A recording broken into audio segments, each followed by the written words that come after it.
Ini betul. catatan buat kita Betul, semua ya. betul, Pak. Panjang badannya kurang dari 48 cm. Tunggu, saya ingat-ingat dulu panjang anak saya berapa Ya ya? betul, nanti coba ditanya. Kemudian berat badannya kurang dari 2,5 kg. Kurang Dua dari indikator 2,5. itu Oke. umumnya mereka akan stunting kalau tidak ada intervensi yang baik. Oh.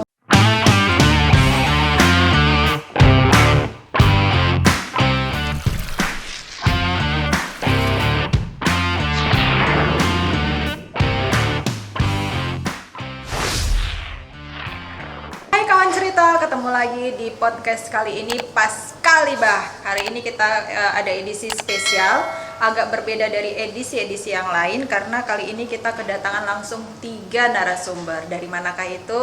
Kita akan coba tanya-tanya. Kali ini kita kedatangan narasumber dari BKKBN Republik Indonesia. Kita kenalan dulu ya sebelum panjang cerita dengan para bapak-bapak ini. Pertama saya dengan Pak Munawar, ya Pak ya, Ya, Munawar Asikin. Pak Munawar Asikin. Di bidang mana Pak di BKKBN? Direktorat Perencanaan Pengendalian Penduduk. Oke, siap, dengan Pak Munawar Asikin. Lalu Pak, selanjutnya Pak Faharudin, Pak Faharudin. Di bidang mana Pak? Direktorat Analisis Dampak Kependudukan. Analisis BKKBN. dampak kependudukan. Lalu selanjutnya ada Pak Indra Surbakti. Kalau boleh tahu di bidang mana Pak Indra? Iya, saya Indra Surbakti dari Pusat Penelitian dan Pengembangan Kependudukan. Oke, sip. Kali ini edisi spesial ketemu dari bapak-bapak dari BKKBN Republik Indonesia langsung sekaligus 3 narasumber. Selamat datang Pak di Sumatera Utara. Oke, ini kunjungan ke Medan dalam rangka kalau tidak salah Hari Keluarga Nasional ya Pak ya. Betul. Iya betul. Kalau boleh saya tahu nih tema yang diangkat untuk Hari Keluarga Nasional tahun ini apa ya Pak ya? Temanya sebetulnya tema yang sangat seksi saat ini. Oh seksi, wis. Ayo cegah stunting Ayo cegah agar stunting. keluarga bebas stunting. Oke, berarti temanya ayo cegah stunting agar keluarga Bebas bebas stunting. stunting. Oke. Terkait tema Harganas saat ini kan Pak, itu kalau boleh dibilang tanda petiknya masalah stunting nih ya Iya. ceritanya. Sejauh ini nih saya mau lihat nih pandangan dari Bapak-bapak. Kondisi stunting di Indonesia sendiri sudah seperti apa ya Pak sekarang ini? Izin saya duluan Pak ya. Mungkin kita diskusikan dulu tentang definisinya. Biar Boleh, tidak berbeda boleh, antara satu boleh. sama lain. Iya, boleh Pak. Halo kawan cerita, kita sering mendengar kata stunting ya. Iya, betul. Tapi barangkali belum semua paham apa itu stunting. Mungkin barangkali ini menjadi pembelajaran buat kita Iya. semua ya. Jadi stunting itu menurut definisi dari UNICEF Oke. adalah kekurangan energi atau gizi kronis Oh, kronis ya Pak ya? selama beberapa tahun Oke. yang terjadi pada balduta, Balduta itu apa tuh, Pak? balita 2 tahun, Balita 2 Dua tahun. Oke. yang menyebabkan tumbuh kembangnya menjadi tidak normal Mm-mm. dan mengalami yang disebut dengan penyakit. Oh, berarti Pendek. Plaket. Oh, Nah, pendek itu ya. Jadi anak stunting itu pasti pendek. Pasti Tapi itu ya, orang Pak? pendek belum tentu stunting. Nah, Oh. kita harus definisikan dengan jelas. Jadi stunting itu adalah diukurnya memang dari tinggi badan. Mm-mm. Kalau pendek dari rata-rata umur dianggap stunting, tapi tidak semua yang pendek adalah stunting. Jadi dia memiliki penyakit atau kekurangan gizi selama 1000 hari pertama kehidupan. Oh, berarti sudah diukur di 1000 hari kehidupan Iya. berarti ya Pak ya? Nah, jadi gampangnya begini, kita kan di dalam rahim ibu kita 9 bulan 10 hari kan? Betul. Itu kan 280 hari. Betul. Nah, selama 280 hari itu ibunya yang sedang hamil Mm-mm. tidak sadar Kurang kurang Oh. gizi sebetulnya Oh, gitu. Jadi gitu. kadang-kadang ibu kan lagi hamil malah tetap diet gitu. Iya, Padahal dia betul. butuh istilah nutrisi buat Betul, bayinya. betul.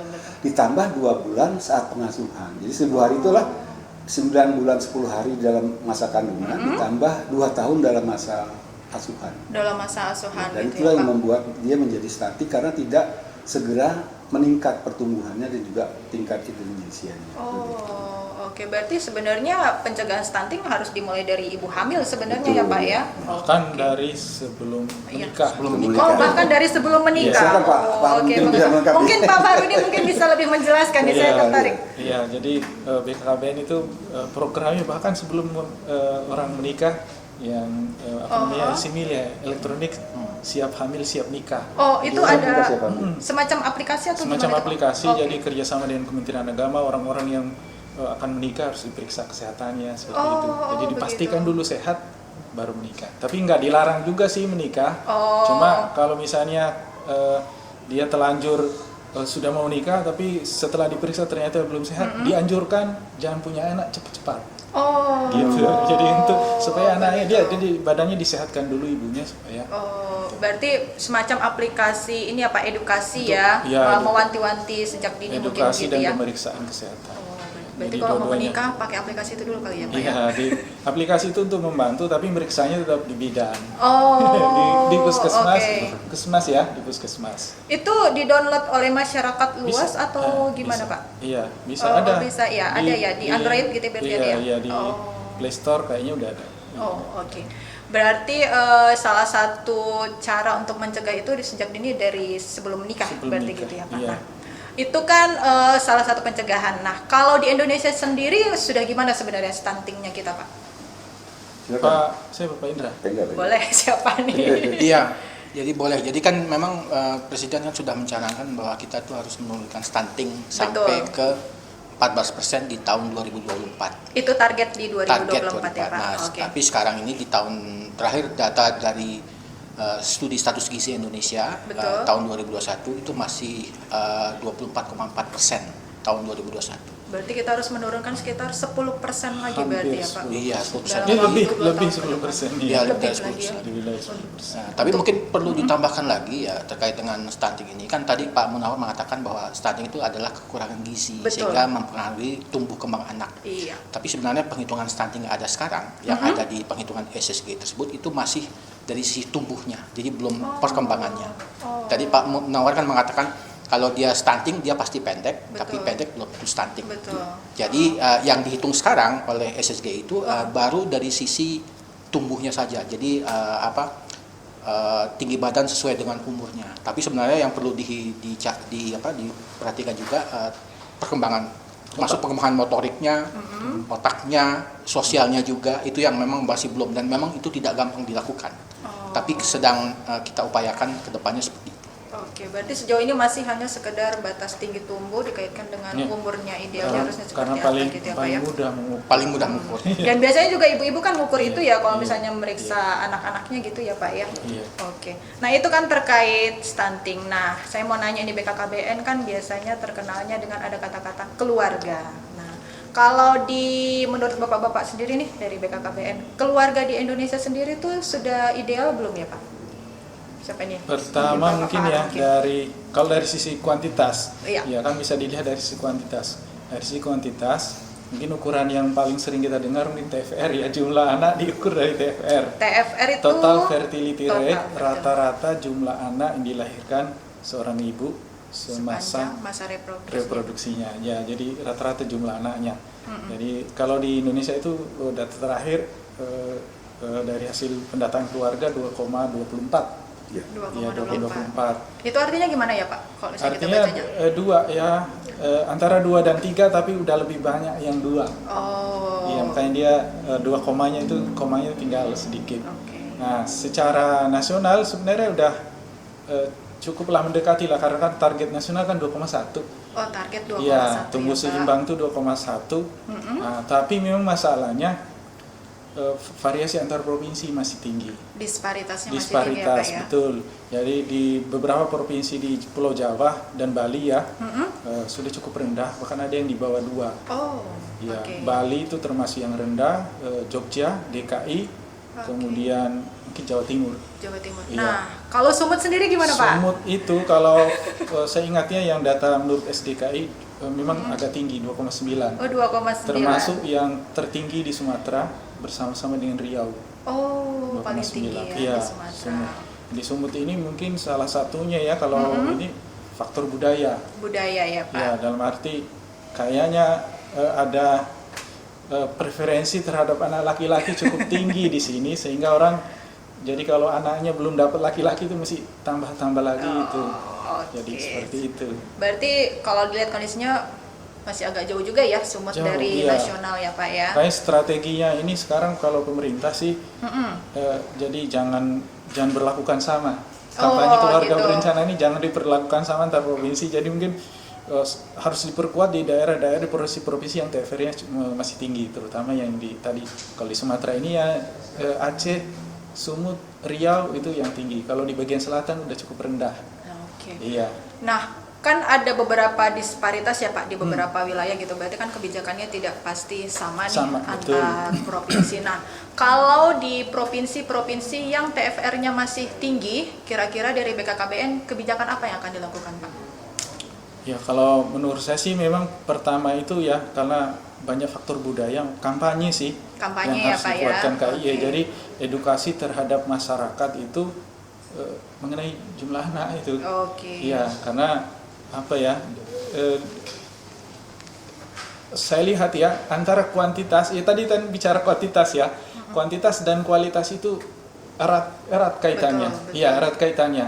Jadi misalkan contoh kualitas ini stunting, balik lagi ke stunting. Kualitas penduduk ini kan salah satunya stunting ya. Iya. Stunting bicara kualitas. Ternyata begitu dikorelasikan TFR dengan prevalensi stunting tinggi sekali korelasinya. Gitu ya, Pak, betul. ya? Oh. Daerah-daerah yang TFR-nya tinggi cenderung tinggi angka stuntingnya. Oh. Contoh paling nyata itu adalah NTT. Oh gitu Pak. NTT itu ranking 1 di Indonesia menurut data SDKI ya, ranking 1 di Indonesia TFR tertinggi. Oh. Ternyata NTT juga ranking 1 tertinggi Di stuntingnya. di stunting juga. Oh. gitu. Berarti dia kayak sejalan gitu ya Pak jadi, ya, berarti ya. Jadi menurunkan kuantitas sebenarnya ya ada hubungannya dengan kualitas juga gitu. Berarti salah satu upaya Salah satu untuk upaya ngapain itu, stunting juga ya Pak ya. Iya betul.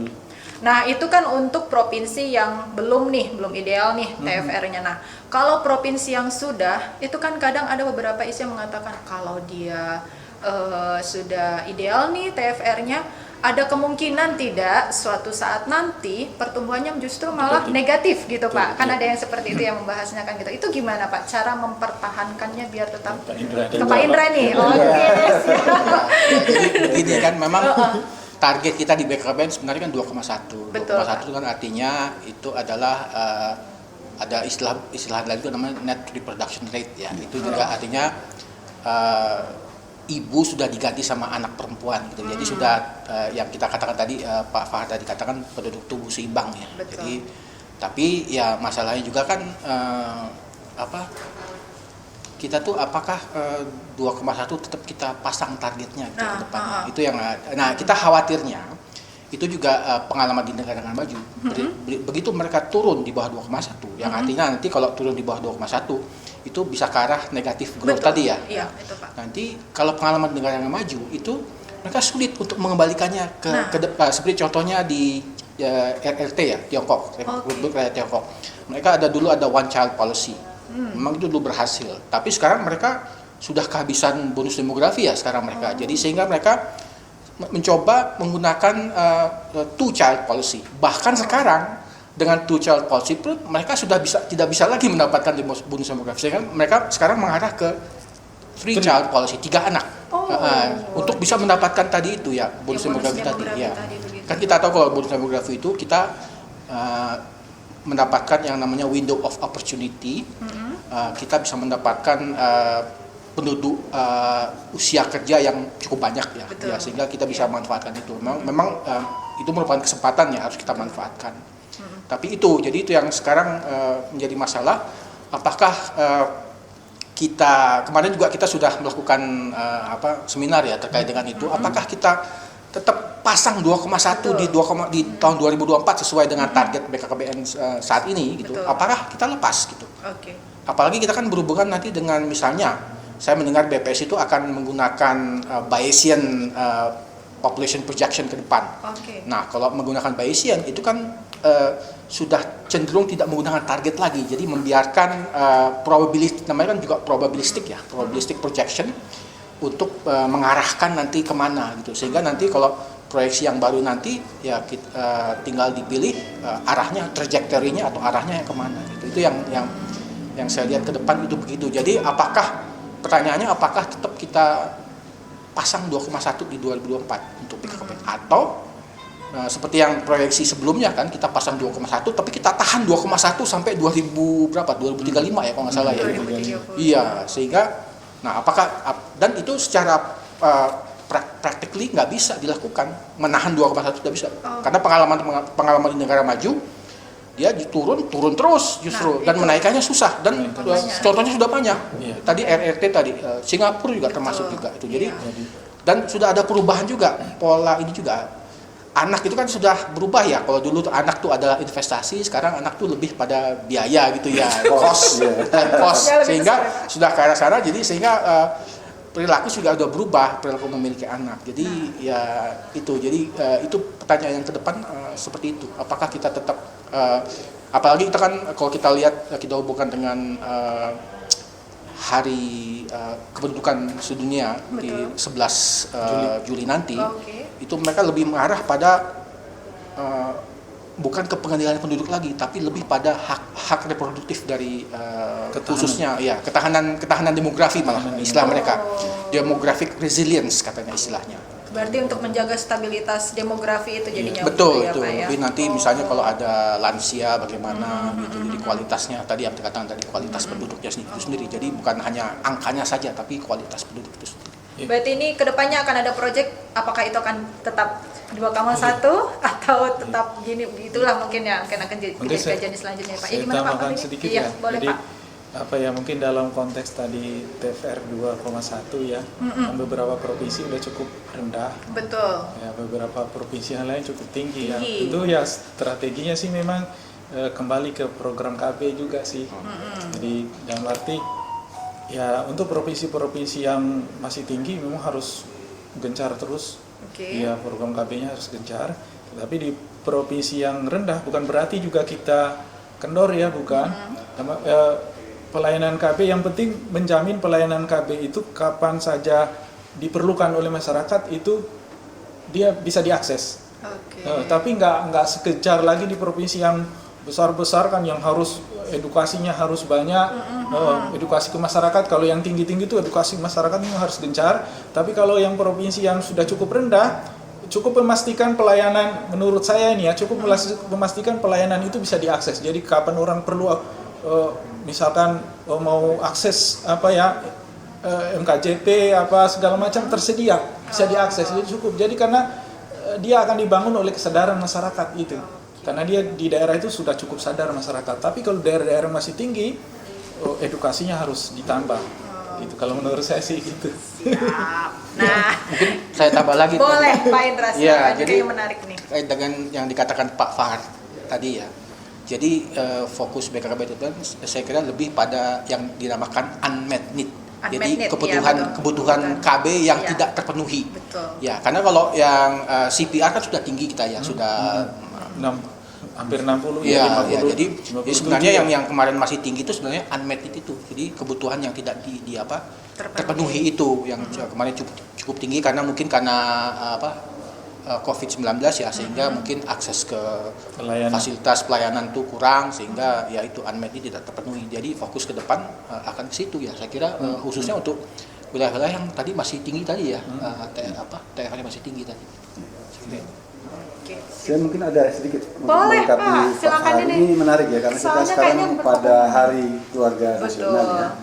Jadi berbicara tadi kaitan antara TFR dengan stunting, jadi sebetulnya kita sudah mendukung program percepatan stunting dengan keluarnya Perpres 72 2021 oleh Bapak Presiden, di mana BKKBN menjadi pengelola atau pelaksana kegiatan percepatan stunting bekerjasama dengan kementerian lain. Jadi kita ada beberapa hal yang kita akan dukung. Salah satunya adalah kita menyediakan data keluarga berisiko stunting. Oh, jadi, itu ada datanya ya, ada Pak ya? Jadi seluruh OPDKB di daerah siap akan bisa menganalisa definisi atau ciri-ciri keluarga berisiko stunting. Itu boleh nih, saya tertarik ciri-ciri nih. Kira-kira nih Pak, ciri-cirinya apa sih ini itu? Ini menarik ya. Jadi, karena kita berbeda-beda dalam perspektif menjelaskan tentang stunting tadi kan. Iya, betul. Kalau anak kerdil dianggap stunting, belum tentu padahal kan anak pendek dianggap stunting. Jadi kita membuatnya berdasarkan kajian ilmiah.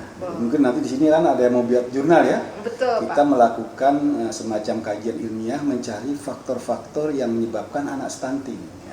Kalau teman-teman statistik pasti tahu ya, regresi logistik itu kan kita pakai itu. Jadi di BPKKBN sudah melaksanakan kajian ilmiah dan kita temukan paling tidak ada sekitar 5 atau 6 variabel yang memberikan ciri-ciri keluarga bersubstantif. Apa aja itu Pak? Nah, ini kalau dilihat dari segi kesehatan reproduksi tadi disampaikan oleh Pak Fahar, Oke. itu kita punya kelemahan dari 4 terlalu.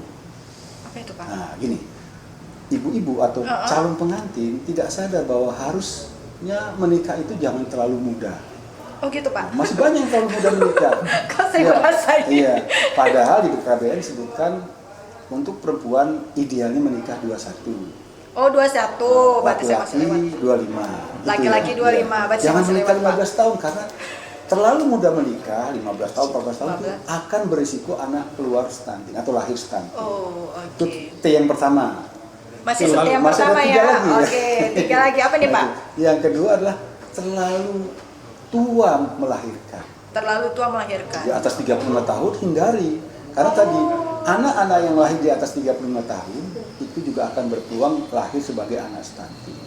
35 tahun ya Pak? Ya, jadi Oke, kalau sudah katakan sudah punya anak 2 gitu, Ya. perempuan semua, Ya. jangan supaya nyari lagi anak yang ketiga laki-laki di umur 36 tahun 40 karena tadi yang lahir jangan-jangan nanti anak stunting. Oh, Nah, yang ketiga adalah terlalu banyak anaknya. terlalu banyak. Ini Iya. banyaknya berapa nih Pak? Nah, itu kan Makanya. orang kan bilang kan banyak anak banyak rezeki kan. Betul. Sekarang sih bagusnya ya paling banyak 2.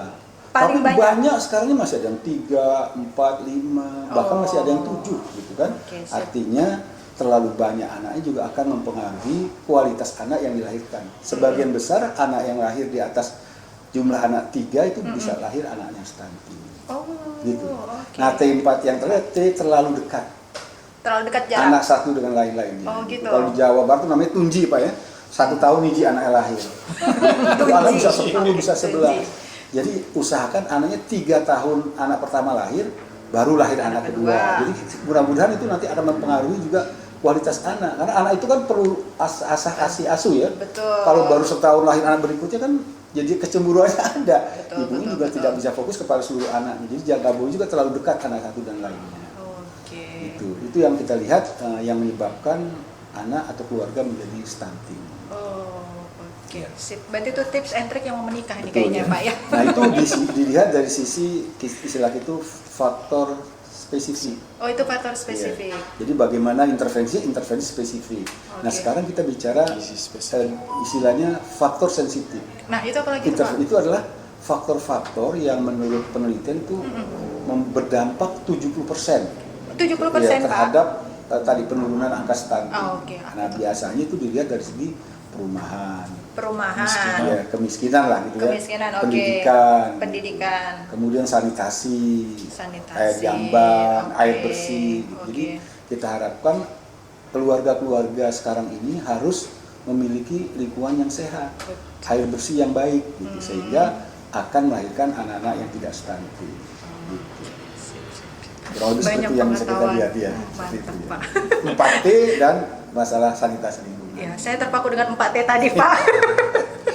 Bagus Pak. Ini Bagus. nambah pengetahuan sih. Iya. Sebenarnya saya nggak tahu kalau saya ada Iya. 4T Iya. dan yang seperti. Nah, itu kan tadi dari sisi stunting Iya. ditambah dengan posisi keluarga karena tadi dari TFR-nya tinggi pun stunting pun tinggi. Berarti bisa dibilang juga Sumatera Utara stuntingnya cukup tinggi berarti ya Pak ya? Ya, 25,8. 25. Ya, di atas 0,8%. angka nasional sih, Ah. di atas angka nasional. Ya. Nah, kalau saya boleh menyimpulkan nih, berarti sebenarnya keluarga ideal itu bisa jadi salah satu solusi untuk memperkecil stunting sebenarnya gitu ya Pak atau gimana? Kalau saya pribadi menyebutnya secara komprehensif kita sebut sebagai keluarga yang berkualitas. Oh, keluarga Karena berkualitas salah sebenarnya satu ya. arahan dari Bapak Presiden di KKBN itu mengampu salah satu program nasional yang namanya meningkatkan kualitas SDM berkualitas dan berdaya saing. Oke. Siap. Nah, SDM berkualitas bersaing itu dimulai dari keluarga. Malah itu kita harus melaksanakan 8 fungsi keluarga. Bagaimana agama bisa menjadi panutan untuk seluruh anak-anak yang ada di keluarga, cinta kasih, gitu kan, sosialisasi, gitu. Termasuk juga kesehatan reproduksi, pendidikan, dan yang terakhir juga anak-anak perlu mendapat wawasan tentang bagaimana membuat lingkungan keluarga yang baik. Oh, Jadi 8 fungsi keluarga itu membuat keluarga kita akan benar-benar bisa menjadi keluarga yang berkualitas, yang terhindar dari stunting, yang Betul, juga betul. terhindar dari masalah-masalah yang berkaitan dengan kesehatan reproduksi yang terjadi selama ini di anak-anak keluarga stunting. Seperti itu. Saya agak sedikit penasaran sih Pak sebenarnya ini. Dari sekian banyak program BKKBN pasti banyak untuk program stunting gitu ya Pak. Nah, kira-kira program apa ini yang memang bisa mempercepat stunting? Dari sekian banyak program tuh kira-kira program yang mana ya Pak? Kira-kira menurut Bapak yang mana? Kalau di BKKBN kita sudah punya namanya rencana aksi Oh. percepatan penurunan stunting Indonesia, RAN Pasti. Run pasti. Jadi sebetulnya strateginya adalah melakukan kolaborasi, kerjasama, koordinasi antar lintas sektor, Oh. terutama dari sisi bagaimana melakukan intervensi yang terintegrasi. Nah, kita punya tantangan adalah data stunting kita ini masih menjadi sesuatu yang patut kita diskusikan nanti. Betul. Misalnya contoh data SSG kita saat ini menjadi salah satu ukuran tentang masih besarnya angka stunting. Oke. Pada sisi lain ada juga data dari EPBGM, BPBKM apa ya itu Pak? itu tentang pengukuran secara elektronik pertumbuhan perkembangan gizi dan balita di masyarakat. Oh. Nah ini kita lihat bahwa kalau EPBGM itu ingin melihat dari segi stuntingnya, anak yang lahir sebagai anak yang stunting. Jadi dilihat dari dua indikator. Jadi kalau nanti mungkin punya keluarga, Iya, betul. anaknya baru lahir, tanya Oh gitu. panjang badannya berapa, berat badannya berapa, itu indikator dia akan menjadi punya risiko stunting. Jadi anak yang baru lahir itu dianggap stunting jika ini Betul. catatan buat kita Betul, semua ya, betul, Pak. panjang badannya kurang dari 48 cm. Tunggu, saya ingat-ingat dulu Nah. panjang anak saya berapa Ya ya? betul, nanti coba ditanya. Kemudian berat badannya kurang dari 2,5 kg. Kurang Dua dari indikator 2,5. itu Oke. umumnya mereka akan stunting kalau tidak ada intervensi yang baik. Oh. Maka itu begitu. bagaimana melihat pertumbuhan mereka itu menjadi penting. Nah di BKKBN sekarang sedang dikembangkan yang namanya Kartu Kembang Anak, KKA online.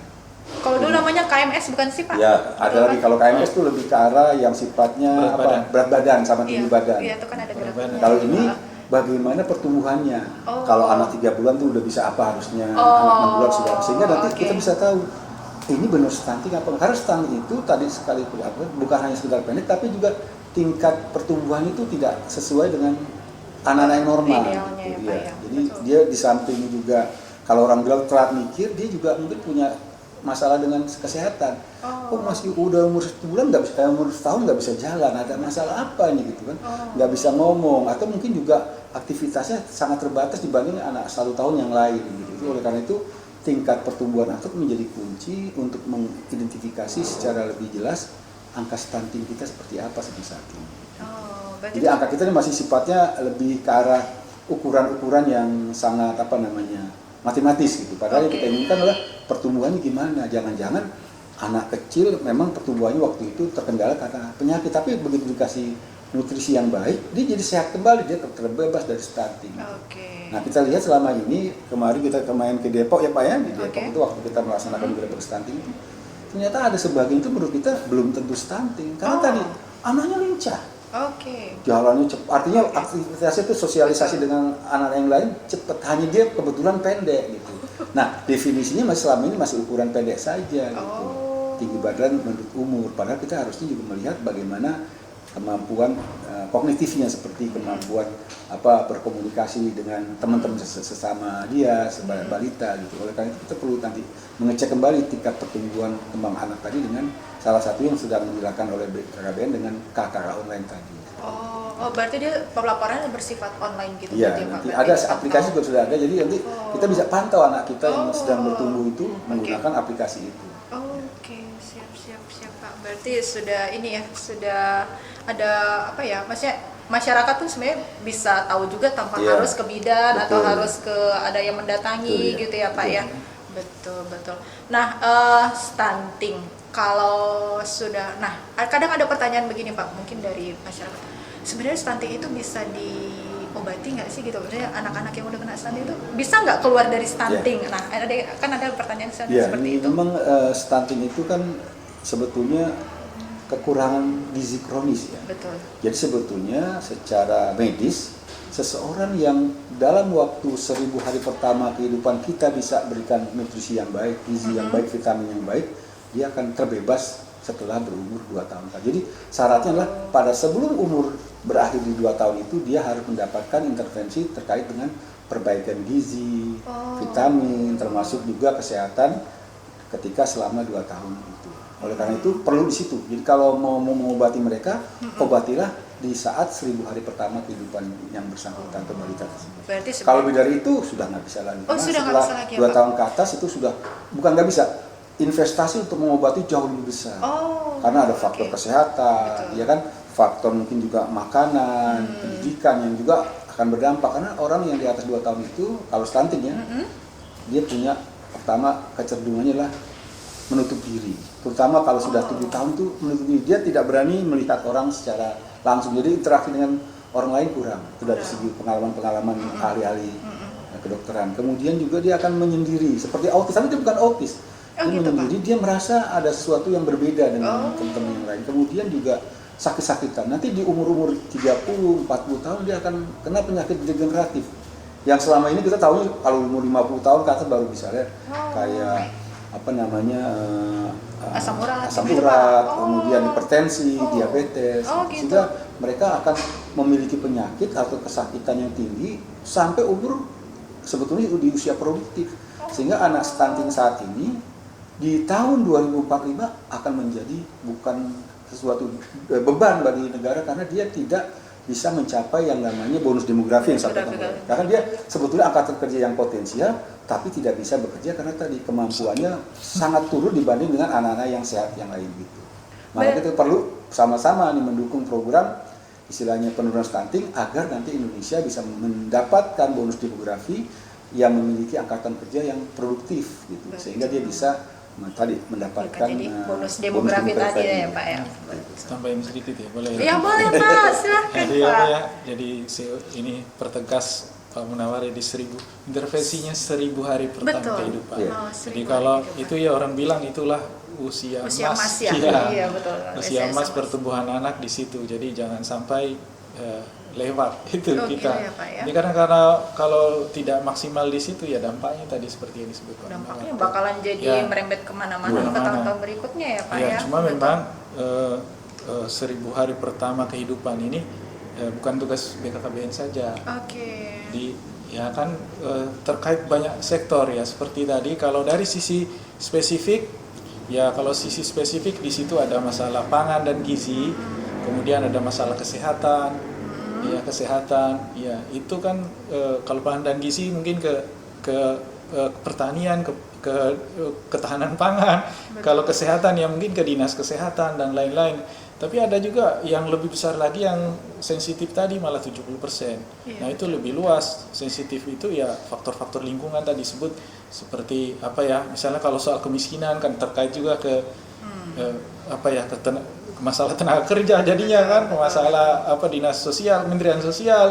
Nah, kalau terkait dengan lingkungan rumah perumahan ada PUPR, ada ini, jadi makanya disebut tadi harus gerakan bersama juga. Gerakan bersama ya Pak ya. Jadi harus bersama-sama karena memang bukan tugas BKKBN saja. Terkaitnya. Yang sensitif itu justru proporsinya dari kajian para ahli kontribusinya terhadap penyebab stunting itu malah 70%. Nah, itu yang hal-hal yang di luar yang terkait dengan tidak terkait secara langsung ke gizi, tapi dia mempengaruhi dari luar ya kan di sekelilingnya. Betul. Jadi itu. Berarti sebenarnya harus kolaborasi antar kementerian ya Pak ya. Betul ya, harus kolaborasi.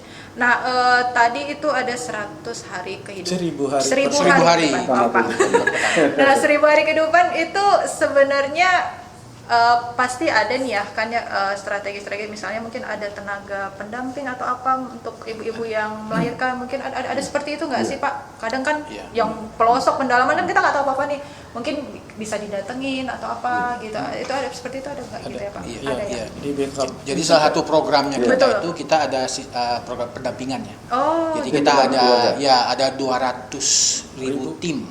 200 seluruh Indonesia yang terdiri dari bidan 3 orang bidan terus PKK ya, PKK PKK sama sama kader KB. Ya, jadi ada 200.000 tim sehingga ada 600.000 orang yang tersebar di seluruh Indonesia. Itu yang menjadi tim pendamping kita. Tim pendamping Ya. untuk Keluarga. keluarga Edukasi. ya, Ya, Pak, keluarga ya. Terutama untuk masing-masing. edukasi.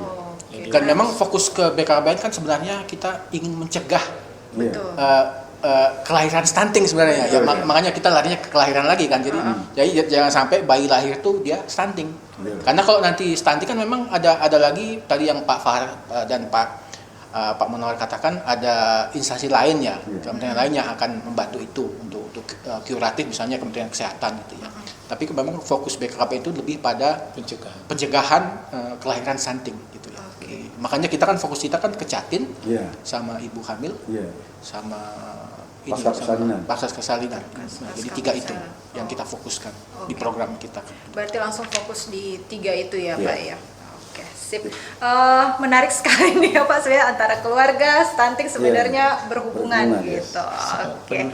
Kependudukan, benar, isu kependudukan tadi, stabilisasi kependudukannya itu sendiri. Nah, agak di luar out of the record nih Pak ya, pertanyaan terakhir nih. Ini kan bapak-bapak nih backgroundnya peneliti nih sebenarnya kayaknya.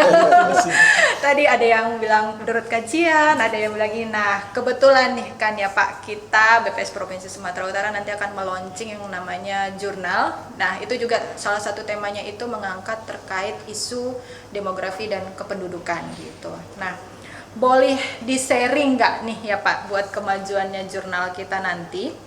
Kira-kira pemilihan judul dan alur cerita yang seperti apa nih dari kependudukannya yang layak dan sebenarnya diminati oleh masyarakat untuk kita kaji gitu. Kira-kira dari Bapak kira-kira isu yang seperti apa gitu? Mungkin dari Pak Munawar mungkin? Nanti semua.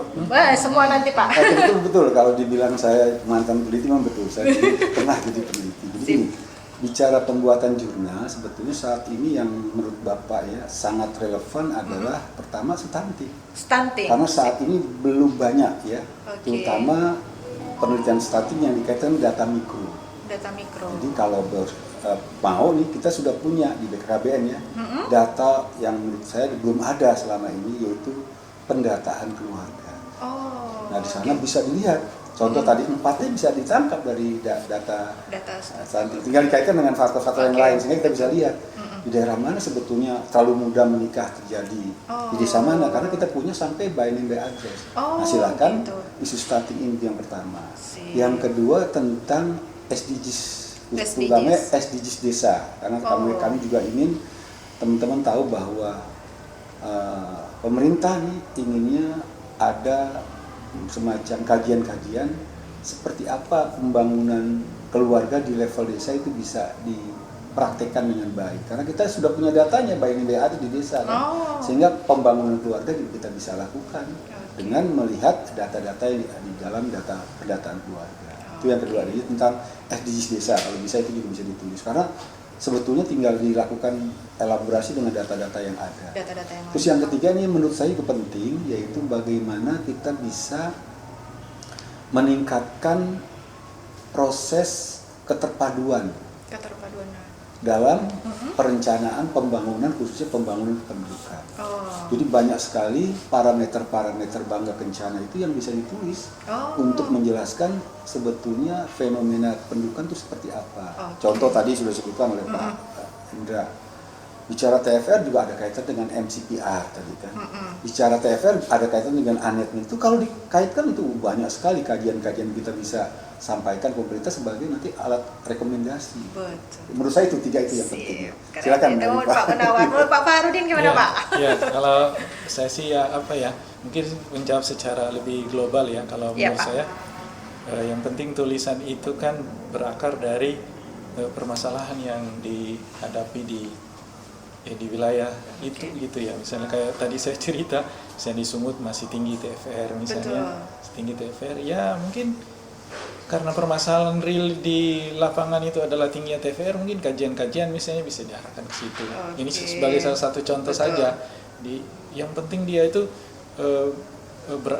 berasal dari permasalahan yang kita hadapi memang nyata dihadapi di lingkungan tersebut pasti akan menarik. Yang penting ya setelah itu kita elaborasi ya, terutama di bagian pendahuluannya kenapa kita pilih itu, kita elaborasi kemudian didukung oleh data-data. Saya pikir gitu aja. Oke, siap. Makasih Pak Bon. Untuk Pak Indra gimana Pak? Ya, terima kasih. Ya, Karena ini Bapak dari Pusat Penelitian dan Pengembangan, pasti banyak nih idenya ini. Kebetulan kan ini di pusat penelitian kami itu kami baru saja mendapatkan akreditasi juga di jurnal KB kami gitu. Jadi SITA 4. Jadi memang mungkin nanti teman-teman di WPS bisa juga nanti berdiskusi dengan teman-teman di pusat kami, walaupun sekarang mereka sudah beralih ke BRIN ya, tapi mereka masih terlibat juga dalam hal